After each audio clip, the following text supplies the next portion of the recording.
Беларуская інтэрнэт-бібліятэка камунікат.орг шмат гадоў знаёміць нас з творчасцю беларускіх пісьменнікаў, паэтаў. Сёлета вырашылі мы таксама пазнаёміць з самімі творцамі. Мяне завуць Зміцер Косцін і маю прыемнасць сёння размаўляць з адным з найбольш вядомых беларускіх пісьменнікаў з Беластотчыны Міхасём Андрасюком. Добрый дзень. Добрый день. Міхась Андрасюк шырокай публіцы ў Беларусі стаў ён вядомы дзякуючы другой узнагародзе леташняй прэміі імя Ежы Гідройця. Беластоцкая публіка ведае яго ўжо шмат гадоў, дацэнены ён таксама быў як польскамоўны аўтар, атрымаўшы ўзнагароду ў 2011 годзе прэзідэнта горада Беласток імя Веслава Казанэцкага. Міхась Андрасюк нарадзіўся пры самай польска-беларускай мяжы ў вёсцы Войнаўка, жыве і стала звязаны з мястэчкам пры Белавежскай пушчы Гайнаўкай. І можа маё першае пытанне, якое не для кожнага з'яўляецца відавочным. Вы сябе лічыце беларускім ці польскім аўтарам? Не, конечно, беларускім пісьменнікам, які піша па-беларуску і час ад часу таксама на польскай мове. Думаю, што гэта не дзіўна, таму што ўсё жыццё я пражыў у Польшчы, выхаваўся ў дзвюх мовах, жыву ў дзвюх мовах, у дзвюхмоўным асяроддзі. Ну і гэта адтуль. Але літаратура гэта не толькі мовай, таму абсалютна магу сказаць, што беларуская мова ці польская мова, я застаюся як беларускі пісьменнік. Жывучы на беларуска-польскім культурным памежжы, пішаце не толькі па-беларуску, але таксама і па-польску. У Беларусі нярэдка ўзнікае пытанне, ці літаратура, якая ўзнікае на расейскай мове, гэта частка беларускай літаратуры. Як вы мяркуеце? Беларусь у спецыфічнай сітуацыі. Мова у спецыфічнай сітуацыі ў Беларусі. Гэта зусім іншае, чым там беларуская мова ў Польшчы ці беларускі пісьменнік у Польшчы. Бо калі не беларуская літаратура на беларускай мове, дык што яшчэ застанецца ад Беларусі? Я часам думаю вось менавіта над такімі прыкладамі, скажам, польскі набліст Генрык Сенкевіч, які пісаў за тым часам, калі не было Польшчы, пісаў сваю трылогію па-польску, жыўшы ў расейскай імперыі. А калі б ён напісаў усё гэта тое, што напісаў па-расейску, ці лічылі б яго палякі польскім пісьменнікам, хаця ён, скажам, жыў у Польшчы, пісаў пра Польшчу, пра палякаў. А калі б гэта зрабіў па-расейску, лічылі б яго палякі польскім пісьменнікам ці не? Ну, можа, не прыклад адзін да аднаго, але ўсё ж такі гэта пытанне. А як вы самі мяркуеце, дзе жыве ваш чытач?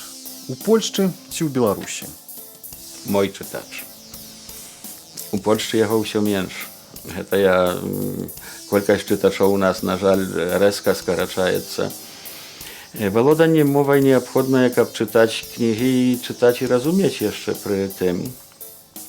І таму нам усё больш трэба шукаць чытача ў Беларусі, выходзіць са сваімі кнігамі ў Беларусь.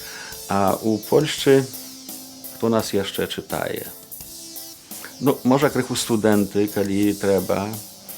І людзі, я не люблю гэтае акрэсленне, яе сапсаваў, самі ведаеце хто, акрэсленне свядомыя, праўда.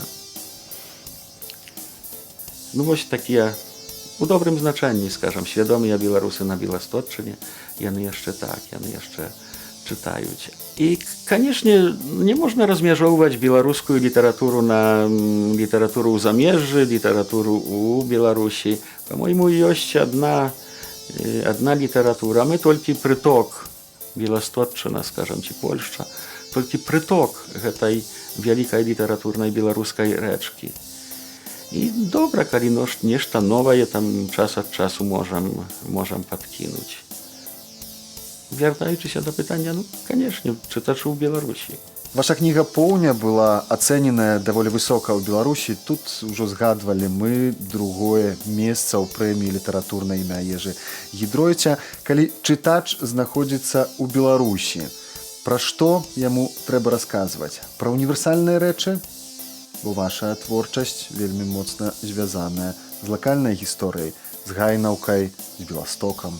Варта пісаць пра лакальную гісторыю, але увыдатняць у гэтай гісторыі тое, што універсальнае, што можа мець дачыненне да, што можа быць закрануць кожнага чытача ў кожным месцы ў свеце, што ён можа знайсці штосьці сваё. А канешне, я пішу пра тое, што мне найбліжэй. Пра гэтых прыпушчанскіх людзей у Гайнаўцы, дзесьці на Беласточчыне, ў Беластоку, ці зараз па другі бок межы. Але калі не я, дык хто напіша пра тое? Але вось напісаць пра іх так, каб прачытаў гэта чалавек у Менску ці ў Варшаве ці яшчэ дзесьці, і яму было гэта цікава. Ён штосьці там знайшоў сваё. Бо як не дзіўна, жыўшы ў метраполіі, можна знайсці штосьці блізкае па душы дзесьці пад Белавежскай пушчы ў маленькай вясковай хатцы. Тое, што чытаючы закране струны, правда, зайграе. Цяжка гаварыць пра тое, як пісаць. Я дакладна сам не ведаю, як пісаць. І думаю, што не ўсе пісьменнікі ведаюць, як. Лепш пісаць, чым распавядаць пра тое, як пісаць. Беларускі літаратурны свет ужо больш за 20 гадоў функцыянуе ў такой падвойнай рэальнасці, калі існуе дзве пісьменніцкія арганізацыі. Вядома, тут палітыка паўплывала на тое, што гэты падзел адбыўся. Як вы глядзіце на гэты падзел з пункту гледжання літаратуры? Добры пісьменнік заўсёды скажа: служу мастацтву, не гаспадару, правда? Ці служу нацыі, не гаспадару. Ці служу нават краіне, а не гаспадару. Гаспадары мяняюцца, прыходзяць новыя падзелы, бо кожны гаспадар наводзіць свае парадкі, а літаратура застаецца. І калі ты незалежны, калі ты не баішся сказаць тое, што хочаш сказаць, не баішся, што цябе дзесьці там выкінуць з нейкага саюза, там абрэжуць, звольняць з працы, там абрэжуць зарплату і так далей. Ты проста свабодны аўтар, свабодны творца. Не ўключаеш міжвольна, механічна аўтацэнзуру дзесьці там у мазгах. І праўладны аўтар, напэўна, не напіша тое, што напіша аўтар незалежны. Бо ў яго заўсёды дзесьці там гарыць гэтая іскрынка, а што скажа улада, выканкам, гаспадар нейкі там дырэктар, правда, выдавецтва ці хтосьці яшчэ. Часам езджу ў Беларусь, часта езджу нават у Беларусь, і ў размовах з людзьмі, са знаёмымі, вось там уключаецца мне гэтая лямпачка аўтацэнзуры. Размаўляем не пра літаратуру, пра што колечы. І я падсвядома сябе пачынаю кантраляваць, што я магу сказаць, каб не пашкодзіць гэтаму майму суразмоўцы. Бо я заберуся і паеду, а ён застанецца. Як я павінен сябе паводзіць, што я павінен сказаць, а што прамаўчаць. Бо ён застаецца там. А як вы мяркуеце, ці павінны творцы прымаць удзел у грамадскім і палітычным жыцці? Я не супраць, калі літаратары неяк адной нагой хаця б там ступаюць у палітыку. Але незалежна ў якой краіне і пры якой уладзе, калі яны стаюць на баку не ўлады, я тут маю на ўвазе не беларускую ўладу, увогуле ўладу ў цэлым. Калі творца стаіць на баку не ўлады, а на баку грамадства, свайго народа, тады так, яго прысутнасць у палітыцы мае сэнс. У выпадку Беларусі гэта мае яшчэ і падвойны сэнс, я б сказаў. Маем прыклад Уладзіміра Някляева, правда, які балатаваўся ў прэзідэнцкіх выбарах. Знакаміты пісьменнік, вядомы, думаю, усім, хто цікавіцца беларускай літаратурай у Беларусі, але і за межамі Беларусі. І у гэтым выпадку, калі застаецца няўпэўненасць адносна суверэнітэту краіны, правда, заўсёды вісіць над Беларуссю там нейкая пагроза, вісіць гэты цень імперіі. Калі вісіць увесь час пагроза над беларускай мовай, бо яе выціскаюць адтуль і з кожнага куточка проста. Дык сапраўды, у такім выпадку пісьменнік можа быць нейкім голасам сумлення, правда, ці нейкім медыум, якое прадказвае там якісьці шлях. Але калі ўлада пачынае хваліць пісьменніка, тады сапраўды трэба прыглядзецца да сябе, да таго, што робім. Улада як такая, не беларуская, там не польская, кожная ўлада. А ці сочыце вы за тым, што друкуецца, ствараецца ў Беларусі, адсюль з Беласточчыны? Доступ да беларускай літаратуры ў Беластоку і ўвогуле на Беласточчыне нібыта так, нібыта ёсць, але да навейшых рэчаў, да таго, што вось з'яўляецца, гэта ўжо праблема. Бо даходзяць да нас кнігі часам праз паўгода альбо праз год, калі яны ўжо ў Беларусі, скажам, прагучалі і нават састарэлі.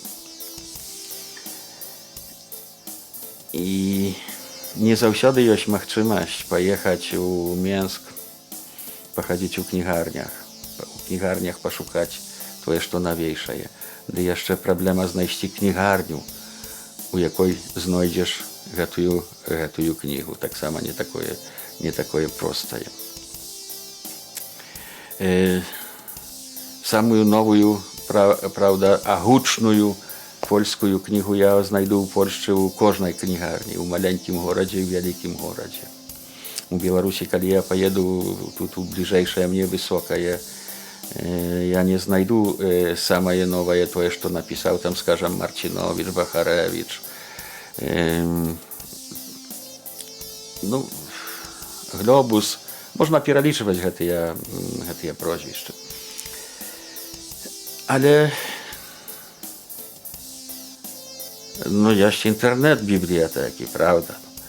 І гэта такая вельмі файная выдумка нашай цывілізацыі, якая мне, дарэчы, вельмі падабаецца, бо не выходзячы з хаты я магу знайсці тое, што мне цікавае. Канешне, калі гэта бібліятэка аператыўная, калі тое, што новае, адносна хутка ў гэтай бібліятэцы з'яўляецца. Але раней, пазней яно з'явіцца. Я нават седзячы летам, калі з'язджаю ў сваю прыпушчанскую глушу ў Войнаўку, магу зайсці ў інтэрнэт-бібліятэку, у камунікат хаця б, і знайсці тое, што вось месяцам раней, скажам, з'явілася ў Беларусі. Як нараджаліся вашыя творы? Гэта быў доўгі працэс вынашвання ідэй, стварэння плану, канцэпцыі, ці ўсё ж муза, натхнення павяла за сабой і гэтыя творы пісаліся на адным дыханні? Думаю, што у кожнай кнігі як бы свая біяграфія. Самая першая фірма зборніка апавяданняў. Гэтыя тэксты пісаліся раней, друкаваліся ў Ніве, а затым мы іх сабралі проста пад адну вокладку, і гэта выйшла у кніжным выданні. Проста я на пачатку не пісаў кнігу, я пісаў паасобныя тэксты, апавяданні, кароткія тэксты, з якіх якія ўклаліся ў кнігу. Пасля было крыху іначай, скажам, адна кніга пісаў, бо трэба было, бо атрымаў там, скажам, стыпендыю міністра культуры, і трэба было напісаць кнігу проста. Вельмі файна складаць гэтыя паперы у міністэрства: дайце нам грошы, дайце мне грошы, бо я хачу напісаць кнігу. А пасля трэба гэта напісаць. І гэта не самы лепшы варыянт для пісьменніка, бо калі прымушаеш сябе, робіш нешта ў тэмп, глядзіш у каляндар, часам ужо нават і на гадзіннік, тады сапраўды не заўсёды атрымаеш тое, што хочаш у выніку атрымаць. Маю на ўвазе тэкст. Белы конь пісаўся мне цалкам іначай. Тут можна казаць пра нейкае такое, скажам, натхненне, бо можа нават сам не разумею гэтае слова, што такое натхненне. Але ёсць такі стан у чалавека, калі табе хочацца проста пісаць.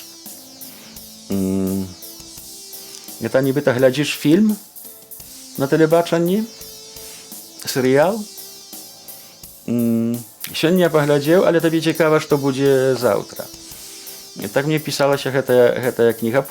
Апошняя поўня, дарэчы, таксама.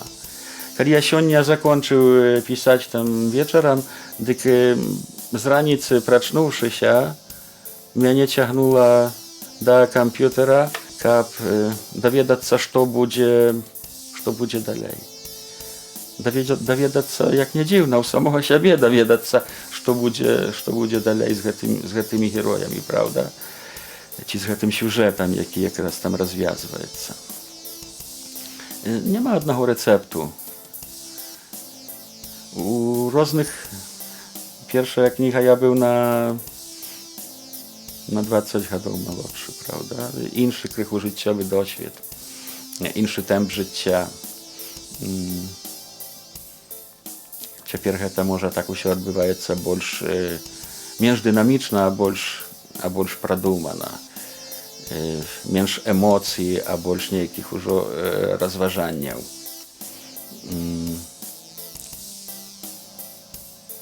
Калі у маладосці я абсалютна давяраў інтуіцыі, і толькі інтуіцыі, дык цяпер ужо інтуіцыі давяраю крыху менш.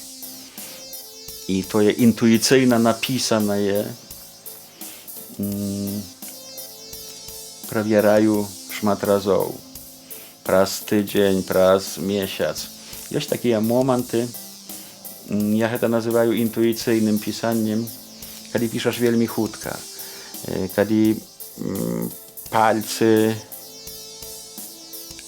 амаль не паспяваюць за думкамі. Вось гэтае уяўленне падсоўвае новыя вобразы, радкі і словы. І ўсё атрымліваецца вельмі файна, вельмі прыгожа, вельмі гэта падабаецца у той момант, калі пішаш. Але праз дзень ужо з'яўляецца нейкая насцярожанасць. Ужо не чытаеш гэта так лёгка. Ужо бачыш, што тут лішняе, тут нелагічнае, тут паўтор. Таму я люблю напісанае адкласці, каб гэта астыла і вярнуцца да тэксту праз нейкі час. калі ён надалей праз месяц, скажам, мне падабаецца, калі не бачу патрэбы штосьці мяняць, тады сапраўды так. Хаця патрэба мяняць, яна заўсёды існуе. Думаю, што калі аддасі тэксту выдавецтва яшчэ наўздагон часам хочацца пабегчы і памяняць там нейкі радок, бо перадумаў, бо трэба іначай. Якой вам бачыцца ідэальная сітуацыя для беларускай літаратуры? Па-першае, дзяржава не замінае. Па-другое, дзяржава крыху нават падтрымлівае. Падтрымлівае такім чынам, што беларускія пісьменнікі трапляюць у падручнікі, у школьныя падручнікі, падтрымлівае нейкімі фондамі, літаратурнымі конкурсамі. Гэта ў пачатку вельмі важна, вельмі важныя грошы, а затым літаратура пачне крыху выжываць сама ўжо. Бо калі з'явіцца чытач, у пісьменнікаў і ў выдаўцоў з'яўляцца таксама сродкі, з'яўляцца грошы. Сродкі таксама на чарговыя выданні. Каб дзяржава не замінала, каб не судзілі гэтага Арлова за тое, што ён выходзіць на плошчу пратэставаць супраць інтэграцыі. І не толькі Арлова, правда. Бо месца гэтых пісьменнікаў не ў судовых залах, а ў школах, в універсітэтах, у кнігарнях, у бібліятэках.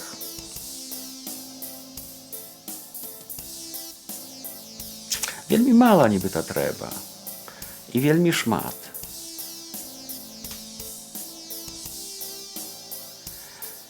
Каб мова стала натуральным інструментам камунікацыі, а не дэманстрацыяй нейкай грамадзянскай ці палітычнай пазіцыі.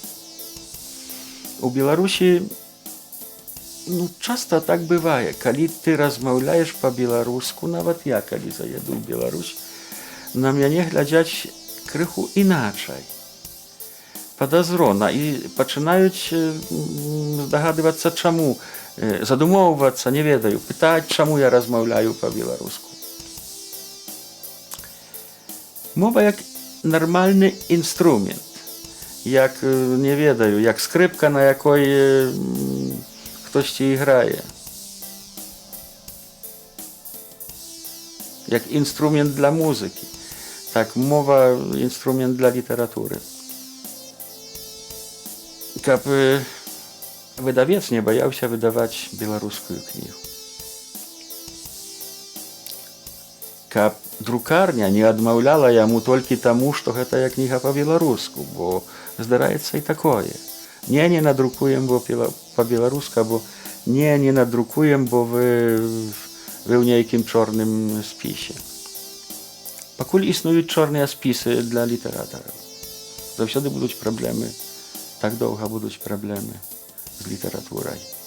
Найбольш Беларусі ў Беларусі я знаходжу ў літаратуры. Часам трэба вельмі стаміцца, каб знайсці Беларусь дзесьці ў другім месцы. Не ў кніжцы.